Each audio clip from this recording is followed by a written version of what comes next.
Father, thank you for this day. We want to thank you for this opportunity to worship. We want to thank you for this gathering of people who have come to lift up the name of your Son and to hear the message that you have put into the heart of our pastor. So, Lord, we pray that we come to you with open arms, open heart, and an open mind as we listen to the word. In Christ's name, amen. You may be seated. All right, we have been looking through Mark. We are now at Mark 7, and we're going to be looking today at verses 24 through 37.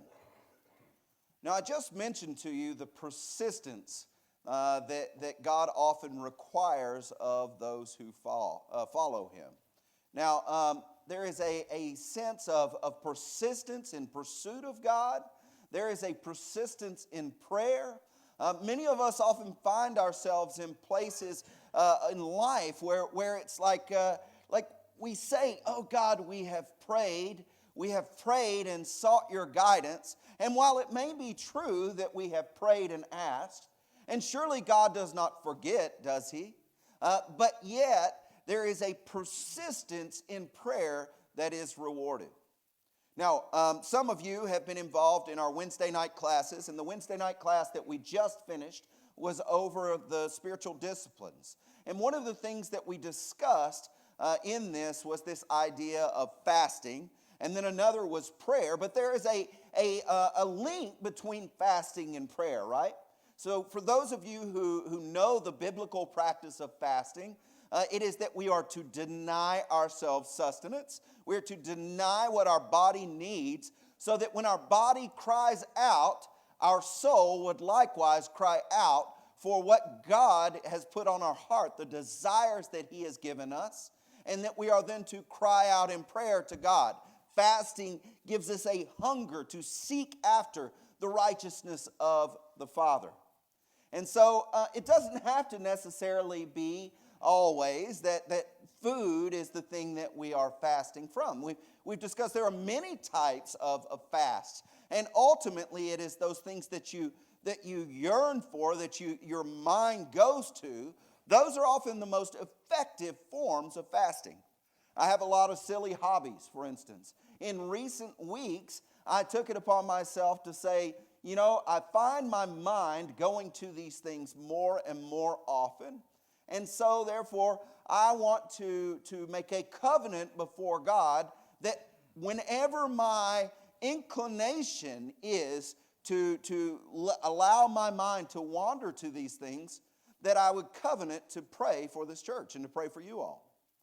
And the interesting thing that I've found is that while I thought previously, boy, I pray for this church. I pray for them regularly. I pray for them during my normal times of prayer.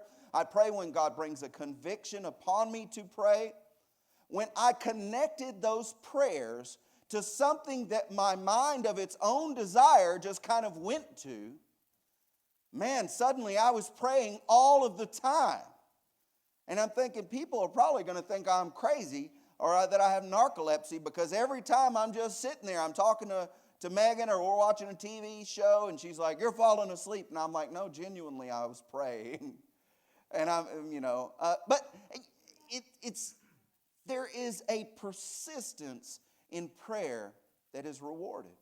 There is a persistence in seeking after the things that we love and that are near and dear to us that is rewarded. In Jacob's case, as we just heard, he had saw this woman and immediately he was smitten with her. And he served Laban for 7 years and he did not attain what he had sought after. And so without hesitation, he said, I will serve another 7 years. I told you previously when we went through our Prayer Care Share that there was a gentleman, one of the co-authors of that work, that had planted a church in Las Vegas. And after 1 year, they had 6 people attending the church. And he said that after that year of fervently praying, seeking after God's Spirit to be poured out upon this congregation, this gathering of meek though they were, he said in year 2, God opened up the heavens. And he said they had 80 plus baptisms in year 2. Amazing, right? Now, we're not people of metric.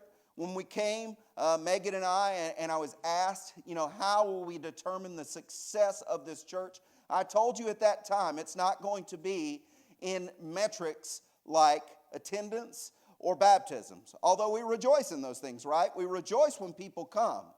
But that the true measure of the effectiveness of this church would be how it ministers to one another, how it ministers to the community, and seeing the spiritual growth among the body of believers. These are the things that we can look at and we can see these are the providence and the growth of God and the growth of the Spirit. But those things I'm here to tell you today, even those things cannot happen without a persistence to seek after them. Nobody did anything of value in a moment. Even those things where we see in a moment, man, they really pulled it off. You can name your greatest sports hero, and you go, man, in that moment, boy, the shot was perfect. But what you don't see in that moment is the hours and hours spent practicing for the time that there will be an opportunity to take the shot. And what I'm telling you here today is that we need to, even now as a body of believers, be persistent in seeking after God's will, knowing that even if He would not give it, by our persistence, He will bless what we seek after. And that is to experience a true filling of the Spirit in this church. Let's go to the text and see what it says for us today. Beginning in verse 24, it says that Jesus got up and went away from there to the region of Tyre. Now, Tyre was this capital of the ancient Phoenicians. Now, I want you to put your history cap on for just a minute. The Phoenicians were one of the major powers of the ancient world, but they weren't a major military power. They were often subservient to whatever empire was in place at any given time. And these people, they were a merchant people. And they were known as seamen, and they had traveled the entire Mediterranean. Their culture spanned from Tyre in the eastern Mediterranean all the way over to Spain. Some of you may have heard of one famous descendant of the Phoenicians, and that being Hannibal. Have you ever heard of Hannibal? The Barcids, they had gone into Spain. They had accrued this great wealth from the silver mines there.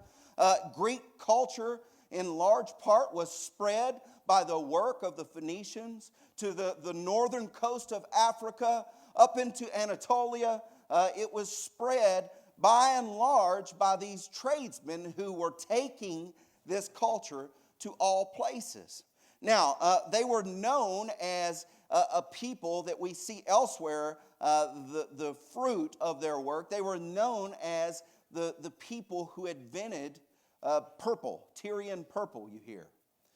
And this comes from a murex shell, kind of like this one. And they would grind up and take the pigment from the shell, and they would make these royal colors. Now, one thing that the Phoenicians were not, they were not Yahwists. That is to say, they did not worship the God of the Bible. They worshiped an entity called Milcart. And the Romans took the Phoenician god Milcart, and they adopted him into their pantheon, and they called him Heracles Milcart, combining him with these Greek ideals, and you can hear it in the word Heracles. Hercules is who they worshiped. Hercules. And so these people, this woman, should have by all right went and made her sacrifices to Heracles Milcart. And yet, here she is standing before the Jewish Messiah.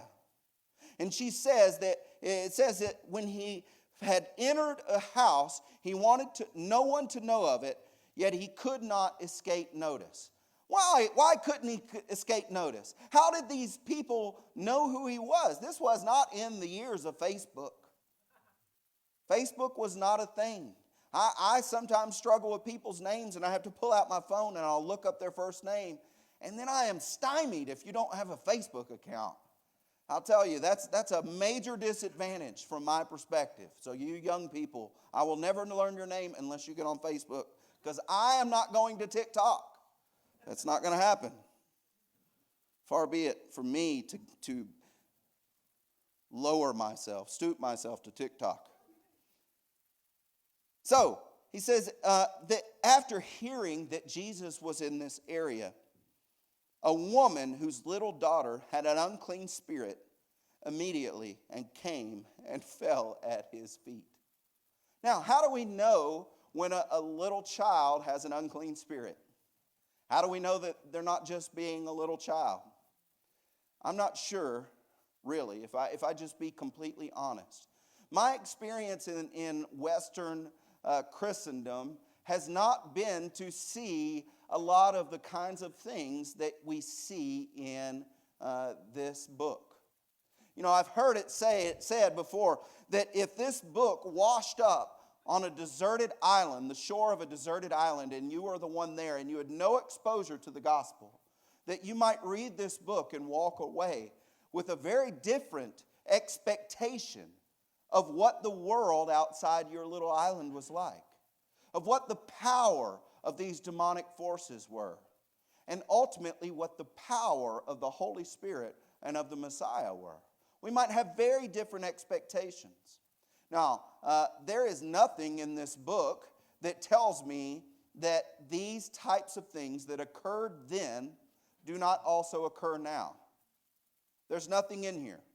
Many people have tried to make an argument for what is called cessationalism. That means that all the gifts that we see in here of signs and wonders have ceased. And I don't see that in the text. And so therefore I have to be silent. But what I do see in the text is that we are to test every spirit. Now, when we see that the Bible obviously says this girl had this unclean spirit, we have to take it at its word. This is what happened. And I think that just to kind of caveat and add to what I just said, we have conditioned ourselves to believe that the physical realm in our society, that the physical realm is all there is. And I do lend some credence to this idea or notion that perhaps Satan, in his intelligence, because he is crafty. God made the serpent crafty among all animals, right? And who was this serpent in the garden? We're told in Revelation that this was Satan. Satan is crafty. And you know what he can do to a society that does not believe in the spiritual realm? Continue to allow them to not believe in the spiritual realm. I don't know how much of this is what I'm driving at. I don't know how much of our experience or lack thereof with things of the spiritual realm is because Satan knows that the best thing to do in our society is to be silent. That we will blindly follow what is told to us, and we will ignore things beyond the veil of the living. At any rate, we know, if we are to believe the Bible, that this is not the case, that these sorts of things do occur. And so this woman comes and she falls at the feet of Jesus. Why? Why Jesus? Why not the gods of her own people? Well, perhaps because she had sought with tears deliverance from the gods of her own people. And yet she had heard this man who came from among the Jews, the people of Judea, that this man was unlike anything the world had ever seen. She came and she fell at his feet. It says, now the woman was a Gentile of the Syro-Phoenician race.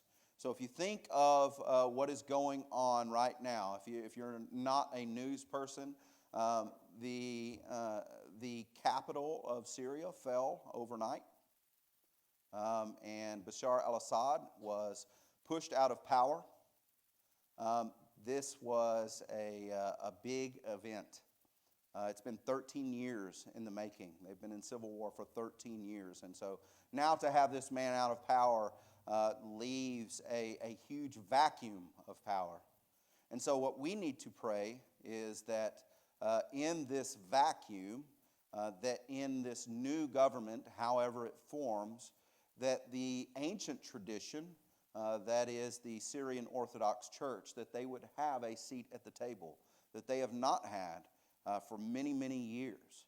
We need to be lifting up brothers and sisters abroad who are going through something that we cannot even understand because of the peace that has been bought for us here by the work of our service people. This is not their experience. But if you think of Syria and how it connects to the coast over into Lebanon, this is where they are. This is where Tyre is, and this is where she is. She is a descendant of the Phoenicians, and she kept asking him to cast out the demon out of her daughter. Now, what does kept mean? It means that she asked him once, and he was like, She asked him perhaps a second time or a third time. The text does not tell us. Only does it tell us that she kept asking. She kept asking. She continued to ask, even though he had either ignored her or outright said no. She kept asking. And he was saying to her, "Let the children be satisfied first, for it is not good to take the children's bread and throw it to the dogs." Is this a harsh word to you all? If I were not preaching directly through the text, I would skip right over this because it's hard to explain to you all to stand up here and to say that Jesus, being this Messiah, the Son of the Creator of all the heavens and the earth, of both Gentile and Jew, would look at this woman and in any way compare her to a dog. Is that something that we're comfortable with? I know I'm not when I read it. This is something that strikes me in the text, and it goes, it just doesn't sit well with me. And yet, here is what Jesus is saying. He said, let the children, who are the children? The children are the children of God in this time. They're the Israelites, the Jews. He says, let the children be satisfied first. Do we not get this message elsewhere? Did Paul not say first to the Jew, then to the Gentile? And so, did Jesus, in his foreknowledge, understand something about the plan of God that perhaps we are uninclined as 21st century readers to bring to the text? Maybe. I would say that it was probably more apparent to the people of his own time. Because I can guarantee that if this woman had sought to worship Yahweh, she would immediately understand, borrowing Mark's favorite word, she would immediately understand that the only acceptable means of worshiping this Yahweh was to go to the temple that is in Jerusalem. And in that temple, she would be separated from God. She would be allowed to go into the court of the Gentiles and no further. Because there was this veil that hid the glory of God, the Shekinah, from the people, the masses.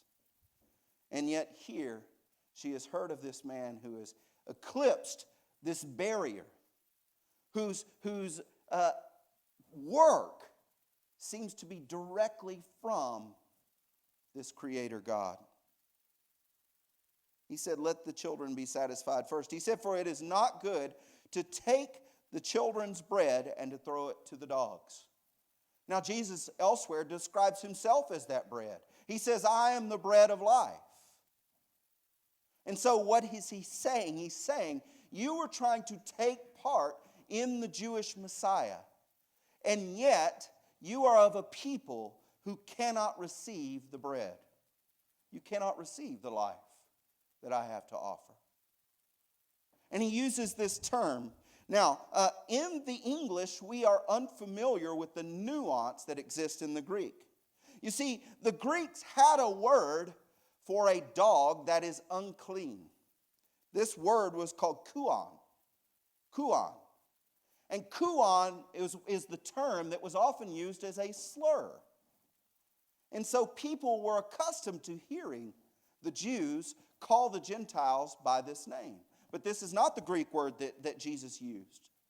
Jesus calls her kunorion, which is a little nuanced. It's from the same root, but the difference being this is the animal that is a pet. This is the dog that is familiar and loved, but it's still a dog, right? Wait a minute, you're trying to get Jesus off the hook. No, I'm just telling you what it says, okay? I'm just telling you what it says.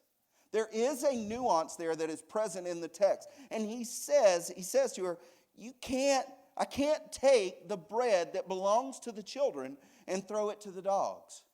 But you know what happens at my house? Especially when we had a dog, not so much now. The crumbs that fall from the table are consumed by the dog of the house. It was the best thing about having our little dog. It was like having a Roomba. You know, he sat under Pearl all the time. He knew where his bread was buttered. And this is similar. You see, because there would be a rejection of the bread of life. There would be a rejection of the Messiah by the people who had so earnestly waited and whose forefathers had prayed for many, many years. And she answered and said to him, "Yes, Lord, but even the dogs under the table feed on the children's crumbs." Even the dogs under the table feed on the children's crumbs. And he said to her, because of this answer, go. Because of this answer, go. The demon is gone out of your daughter. Do you understand that this was not the first ask? Did Jesus know that she would be persistent in asking? I have no idea the amount of knowledge that was revealed to the Messiah while he took upon the flesh. I do know that there was knowledge that was not revealed to him. I have no idea whether Jesus, knowing that she would be persistent in asking, was trying to bring out an attitude in this woman of her being able to then know, I was persistent and God rewarded my persistence. I don't know. But what I do know is that for us, reading this text today, we should each of us, to a man, to a woman, know that God rewards our persistent and faithful seeking of his blessing. How many of you have prayed and sought after the blessing of God, and it has not come? That the things that you have sought after, the things that you have poured your heart out for, only to see that the answer is no. And I don't want to set false expectations. Guys, sometimes the answer is no. Sometimes the answer is just no. I don't know why, what separates me praying that my child will be healed and someone else praying that their child will be healed and mine is and theirs isn't. I don't know. I can't answer these questions for you. I can't make you comfortable with the notion of a God who has the power to deliver us in this temporal world, and yet he does not act for whatever reason.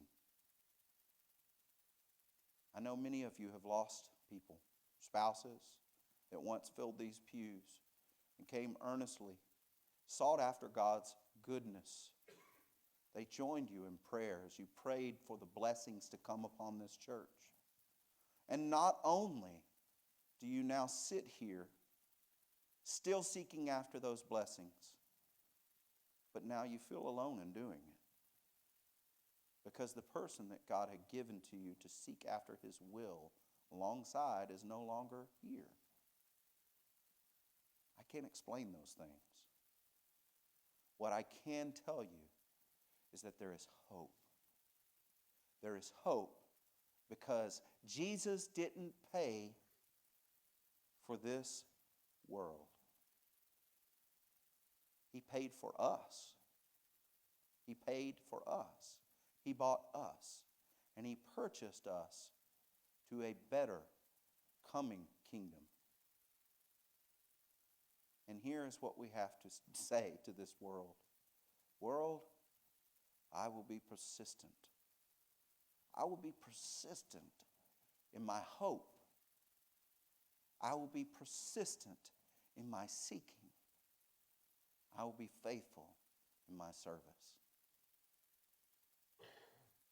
Many of you have sought after God with tears. And what I want to tell you is, this is precisely the type of faith you are called to. But don't get tired in doing it. Don't tire of seeking the goodness of God. Because what I can also tell you from this book is that God is ever faithful to his children. Because of this answer, go. The demon has gone out of your daughter. And going back to her home, she found the child lying on the bed, the demon having left. I don't know how Mark knew this. Right? She went away. I don't know. Maybe they heard back. That child, he was healed. And again, he went out from the region of Tyre, and he came out through Sidon to the Sea of Galilee within the region of the Decapolis. Now, the Decapolis was a group of 10 cities that were kind of the Greek or Hellenized cities within the whole region. These cities were Scythopolis, what my children will remember called Beit Shean. You remember the colonnaded streets? That's Scythopolis. Hippos, Gadara, Pamphylia, Dium, Pella, Jerash, Philadelphia, that is Philadelphia, modern-day Amman, Jordan, Qunawat, and Damascus. Of course, Damascus, again, being in the news recently, the capital of Syria. These were kind of the guiding cities of the time. These were the areas that Rome would kind of insert and dictate their influence, and then that would spill out from these cities onto the regions of the Jews. Okay, so he comes back into the Decapolis in the northern Galilee, it says. I was there a few years ago. You can still visit many of these cities. I have this piece from Hippos in the North Galilee. Do be careful. This is a mosaic. It was actually busted up by the Brits in the British Mandate period. I don't know what it was originally. It was probably beautiful. But do be careful if you go up there, because there are a plethora of lost landmines from the Fourth Arab War in 1973. They've got signs up there. The first time I visited, I sent Megan a selfie standing beside a sign that said, be careful of landmines. So do be careful if you go there. Now, it says that he's up there in the Decapolis. They brought to him one who was deaf and spoke with difficulty, and they implored him to lay his hands on him. Now, the Greek there is bringing. The author is trying to pull you into this story. So it's almost as if he said, instead of brought in the past tense, they are bringing to him. Now they're bringing to him this man who was deaf and spoke. And Jesus took him aside from the crowd by himself, and he put his fingers into his ears. And after spitting, he touched his tongue with the saliva. I know, gross, right? But we see this actually elsewhere in John 9. We see a blind man come to Jesus, and we're told that Jesus gathered up some clay from the ground, and he spit into the clay and made mud, and he rubbed it onto the man's eyes, and he told him to go and wash, and that he would be healed. And what many commentators have supposed was that this is actually Jesus, who is part and parcel to the creative acts of God. Nothing was created without Jesus. John's gospel tells us. And so here is God, Jesus is God in the flesh, and he had formed Adam up out of the dirt, out of the mud, and then he breathed life into Adam, the Ruach, the Spirit. And then here is Jesus taking this blind man, gathering up mud, clay, similar to what Adam was made out of, and then reforming this man's eyes. It's an interesting concept. We don't see the mention of the clay in this particular text, but perhaps it's the same thing. Perhaps he was doing similar. Or perhaps we know that from ancient texts that saliva itself was oftentimes prescribed as a healing, had healing properties in the ancient world. I tell my children this. When they get bit by a mosquito or some little itching bug, I say, just take your tongue, touch your tongue, and get a little saliva on your finger, and then rub it on that spot, and it'll quit itching. Now, it works, she says. I don't know how much of it is just in your head, and how much of it actually does something. I don't know. But she's right, it does kind of work. I don't know. But at any rate, Jesus takes his saliva, and this healing, because of saliva's connection with healing, perhaps even he was trying to let people know what he was about to do. When he touched the saliva, they were like, oh, he's about to do a healing. Or maybe they were kind of all like, it's not really, I don't know what he's going to do, whatever else. But at the moment that happened, they're like, oh, maybe saliva will fix it. So that it increased their faith. I don't know. But this is what happened. He said that Jesus took him aside. He got his fingers into his ears, and then he spit and he touched his tongue with saliva. And looking up to heaven with a deep sigh, he said to him, Ephphatha, that is to say, be opened. And this is the present tense too. He is saying to him. And his ears were opened, and the impediment of his tongue was removed, and he began speaking plainly. And he gave them, that is the healed, orders not to tell anyone. But the more he ordered them, the more widely they continued to proclaim it. Now, this Ephphatha is Aramaic. This is one of many instances where we can see Jesus using his native language, that is Aramaic, which is a derivative of Hebrew, but not Hebrew proper. We know that the Bible elsewhere uses, especially in the book of Daniel, uses Aramaic. But Jesus speaks this term, and then he tells them, don't say anything, just be quiet. Now, I don't know why these people, when they were told to be quiet by Jesus, did not just be quiet. He had done this great thing for them. This man was probably persistent in thinking God could someday heal me from my deafness and my muteness. And immediately, no sooner had he had direction of his tongue that he started running his yap. And I thank God that he gives us these examples, because Jesus tells his children to hush and they don't do it. And the same thing happens to me. I tell my children, be quiet, and they will not stop. And I think, am I doing something wrong? Well, no, Jesus had the same experience and he was perfect. Thank you. But these people, they were utterly astonished. He said, he has done all things well. He makes even the deaf to hear and the mute to speak. And I want to tell you today, church, that if you are persistent, you can go ahead and come up, Todd. If you are persistent in seeking after God's will, that even if he does not give the answer that you want, your persistence will be rewarded. And the answer that comes will be better than what you thought you might receive. Now, I don't mean if you pray for a house that God is going to give you a mansion. He is going to give a mansion. He says, in my Father's house are many mansions. If it were not true, I would have told you. I go there to prepare a place for you, so that where I am, you may be also. But I want you to understand the hope that we have is bound up in our persistence. Our persistence. Because one thing that I'm convinced of, not that we have to work out our salvation, but that by our persistence, we ourselves will be able to look in the mirror and know that we serve a God who answers prayers. Because when we persist in calling out in His name, we will see, not we may see, we will see the movement of the hand of God. Even as the woman who called out to Jesus, please heal my daughter, please heal my daughter, please heal my daughter. And he did not.